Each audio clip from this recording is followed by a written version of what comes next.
کہا کہ بیٹا میری انگلی پکڑ چل مسجد میں چلے. کتنے سال کا ہو جائے؟ 7 سال کا. فرمایا کہ باپ خود اپنے بچے کو مسجد کی طرف لے کر آئے. جب وہ 7 سال کا ہو جائے اور باپ خود ساتھ لے کر آئے, اس بچے کو سمجھانا ہے, ساتھ لے کر آنا, گھر سے وضو کروانا ہے, بچے کو مصلی پر کھڑے کرنے کا طریقہ سمجھانا ہے, بچہ ہاتھ ایسے باندھنے ہیں, بیٹا ایسے کھڑا ہونا ہے, بیٹا ایسے رکوع کرنا ہے, ساری چیزیں. جب مثال کے طور میں تسبیح ہاتھ میں پکڑتا ہوں, بچوں نے دیکھا ہوگا چھوٹا بیٹا بھی ہاتھ میں تسبیح پکڑتا ہے. یہ میں ساری چیزیں اس لیے آپ کو بیان کر رہا ہوں کہ ہم ایسے بچوں کو شروع سے عادتیں ڈالیں, یا جو میں پڑھتا ہوں میرا بچہ بھی وہ پڑھے, جو میں کرتا ہوں میرا بچہ بھی وہ کرے. تو بچہ جو دیکھتا ہے وہی کرتا ہے, جو کچھ وہ دیکھتا ہے آنکھوں سے, میرا باپ کیا کر رہا ہے, میری ماں کیا کر رہی, تو باپ ان چیزوں کو فالو کرتا ہے, پھر وہی چیزیں کرتا ہے. فرمایا کہ 7 سال کا بچہ ہو جائے اس کو کہو کہ بیٹا نماز پڑھا کر. اور یہ کتنے سال پریکٹس کروانی ہے؟ پورے 3 سال. 3 سال تک باپ پریکٹس کرے. اتنے ہوتا ہے قاری صاحب اسی تو نہیں پڑھے, سارے بچے کو پڑھا چڑھو, تینوں کی تو کیوں نہیں پڑھ سکے, تو کیوں نہیں پڑھ سکتا, تم ہی پڑھنا نماز. نہیں میرے کو نہیں پڑھی جاتی تو بچے کو پڑھاؤ, اور تو نہیں پڑھتا تو بچہ کتوں پڑھے. انہیں پتا کہ ابا فجر ٹائم ستا پہ ہے تو ماں ستی پہ, پتر کتوں اٹھے, آندے نے بچے دن چڑھیا ہونا جنہوں نے سن اٹھایا نہیں. لیکن حضور کی حدیث سب سے پہلے فرمایا باپ خود بچے کو 7 سال میں حکم دے بیٹا نماز پڑھ. اور جب فرمایا 3 سال تک اس کی پریکٹس کرتا رہے. 3 سال کا بڑا لمبا پیریڈ ہوتا ہے, بچہ تو بہت جلدی سمجھ آتا ہے. 3 سال تک فرمایا اس کی پریکٹس کرنی ہے کہ دین کی طرف آ, بیٹا قرآن پڑھ, بچہ سرکار کی ذات پر درود پڑھ. فرمایا جب 10 سال کا ہو جائے. کتنے سال کا؟ جب 10 سال کا بچہ ہو جائے, اگر ہن بھی نہیں مانتا فرمایا پھر ڈنڈا چکو. اب تو ہمارے اسکولوں میں بات لکھا ہوتا ہے مار نہیں پیار. اس جملے نے بچوں کو بہت نا ہلا شری دے دی. کوئی نہیں, ہمیں کسی نے کون تھا ڈانٹنا, استاد ڈانٹے گا تو میں گھر جا کر بتاؤں گا وہ قاضی صاحب سے لڑیں گے. نہیں, حضور کیا بتاتے ہیں, تمہارے گھر کے اندر ڈنڈا لٹکا ہونا چاہیے, بچے کو ڈر ہونا چاہیے. اگر میں نے کوئی غلط شرارت کی تو یہ ڈنڈا میرے لیے ہے, یہ دین بتا رہا ہے. فرمایا بچے کے دل میں خوف ہونا چاہیے والدین کا. صرف 4 لاکھ میں بچے کو خراب نہ کر لے, وہ بچہ سنتے نہیں کہ نہ ماں کی سنتا نہ باپ کی. فرمایا سختی بھی کرو, پیار بھی کرو, لیکن ساتھ سختی بھی کرو. ٹھیک ہے, ایک ڈاکٹر ہوتا ہے نا, وہ ساری میٹھی دوائیں نہیں دیتا, کبھی کڑوی دوائی بھی دیتا ہے. وہ یہی بات ہوتی ہے اصل میں, صرف پیار سے بچہ جو خراب ہو جاتا ہے. فرمایا جب 10 سال کا ہو جائے, اب وہ نماز نہیں پڑھتا, اس پر سختی کرو. 7 سال سے شروع کر دو, 10 سال کا ہو جائے نہیں پڑھتا تو اب اس پر سختی کرو کہ بیٹا سختی کے ساتھ. فرمایا اس کو حکم دو. اور نبی پاک علیہ الصلوۃ والسلام کے غلاموں, اس کے بعد حضور نے ارشاد فرمایا اپنی اولاد کی اچھی تربیت, تعلیم پر توجہ دو, تعلیم پر توجہ دو. جیسے اسکولوں کی دیواروں کے اوپر لکھا ہوتا ہے طلب العلم فریضۃ علی کل مسلم, لکھا یہ ہوتا ہے کہ ہر مسلمان پر علم حاصل کرنا فرض ہے. ٹھیک ہے, علم کرنا حاصل کرنا چاہیے. یہ اس کی مراد دونوں علم ہے, دنیاوی تعلیم بھی حاصل کرے اور دینی تعلیم بھی حاصل کرے, دونوں. میں اس کے خلاف نہیں, دونوں چیزیں. لیکن ہمارے معاشرے کے اندر بچہ میتھ میں ویک ہے, بیٹا بایو میں ویک ہے, بیٹا کیمسٹری میں ویک ہے. میں نے ساری پڑھی ہوئی اس لیے بتا رہا ہوں. تو ہمارے یہاں کیا ہوتا ہے, بچے کی ٹیوشن رکھوا دی جاتی, بچے کے نمبر کم نہ آ جائے.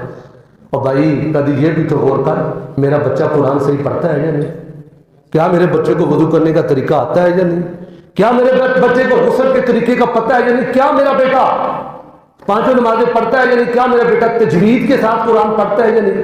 یہ ساری چیزیں ہیں, یہ والدین کی ذمہ داری. توجہ دے, سنے بٹھا کر بچے سے قرآن, بیٹا تو مسجد میں پڑھنے جاتا ہے, مجھے قرآن پڑھ کر سنا, میں دیکھوں تو میرا بچہ قرآن کیسے پڑھتا ہے. فرمایا یہ ساری چیزوں پر خاص توجہ کی ضرورت ہے. کیسے؟ اب اس تعلیم کے اندر جو دنیاوی تعلیم پرائیویٹ اسکول میں چلا جائے, غریب بیچارہ سوچتا ہے کہ میرا بچہ یہاں تو تعلیم حاصل ہی نہیں کر سکتا, اس کے گمان میں نہیں ہوتا. کیوں؟ وہاں کیا ہوتا ہے, کبھی کلچر ڈے, کبھی کلر ڈے, کبھی فادر ڈے, کبھی مدر ڈے, کبھی فلاں کبھی فلاں. غریب بیچارہ کہتا ہے میں بچوں کو کیسے پڑھاؤں. لیکن دین اسلام کہتا ہے تعلیم سب کے لیے برابر ہونی چاہیے, ان فضولیات کی کوئی ضرورت نہیں. بچے کی تربیت ہو اسکول کے اندر اچھے طریقے سے. فرمایا یہ ساری چیزیں تعلیم پر خاص توجہ دینی چاہیے. اور نبی پاک علیہ الصلوۃ والسلام کا یہ بھی فرمان سنیے بڑی توجہ کے ساتھ. فرمایا چھوٹے بچوں کو کام پر نہ لگاؤ. یہ کسی اور کی بات ہوتی, کسی سرخی کی اخبار کی خود سرخی ہوتی. ویسے تو حکومت کی طرف سے اعلان ہوتا ہے چھوٹے بچوں کے لیے جرم ہے, ہم یہ کر دیں گے, چودھری صاحب کو پھاڑ لیں, کون پھڑتا. لیکن حضور کی حدیث آ چکی, میرے پیارے نبی صلی اللہ علیہ وسلم نے ارشاد فرمایا بچوں کے ساتھ شفقت کرو. ابھی ان کی عمر نہیں ہے کام کرنے کی, ابھی ان کو موقع دو وہ علم حاصل کریں. فرمایا بچوں کو موقع دو,